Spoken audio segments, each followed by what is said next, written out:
लातूर जिल्ह्यामध्ये नद्या, विहिरी, धरणं, ओढे सगळे जे पाण्याचे स्रोत आहेत ते कोरडे पडलेत आणि त्यामुळे पिण्याचं पाणी शेतातून आणावं लागतंय। अनेक ठिकाणी दूषित पाणी प्यायल्यामुळे आजार पसरतायत। लातूर जिल्ह्यातल्या परिस्थितीचा आढावा घेतलाय आमचा करस्पॉन्डंट माधव सावरगावेनं।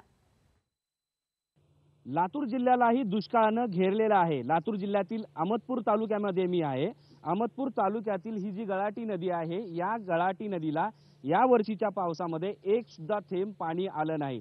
त्यामुळे या परिसरातली जी की हजारो हेक्टर बागायती शेती होती, कोरडवाहू शेती होती, ती शेती संपूर्ण नष्ट झाली आहे। त्यामुळे या परिसरातील शेतकरी आता हतबल झाले आहेत। शेतीशिवाय शेतमजूर जे आहेत त्या शेतमजुराच्या हाताला सुद्धा काम नाही। त्यामुळे या नदीवर जी काही गावं वसलेली आहेत त्या गावांमध्ये शेतीमध्ये काम नाही, पिण्यासाठी पाणी नाही आणि जनावरांना चारा नाही, अशी परिस्थिती आहे। लातूर जिल्ह्यामध्ये अहमदपूर, देवणी, उदगीर, जळकोट, रेणापूर या तालुक्यामध्ये हीच परिस्थिती आहे। लोकांना पिण्यासाठी पाणी मिळत नाही, मग शिवारातून पाणी आणावं लागतं आणि त्यामुळे अनेक अडचणी शेतकऱ्यांच्या समोर, गावकऱ्यांच्या समोर आहेत।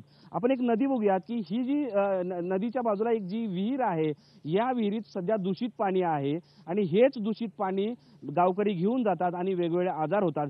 शिवाय ही जी धोकादायक विहीर आहे, या धोकादायक विहिरीतून लहान मुलं, महिला, गावकरी येऊन पाणी आणण्याचा प्रयत्न करत असतात आणि त्याच्यामध्ये त्याचा बळी जाऊ शकतो।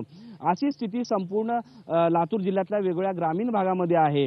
मराठवाड्यामध्ये दुष्काळाचे आतापर्यंत 2 बळी गेलेले आहेत। आता जानेवारी महिना आहे, भविष्यात आणखी जो उन्हाळा आहे तो अधिक तीव्र होणार आहे आणि दुष्काळाची परिस्थिती ही अतिशय गंभीर होणार आहे।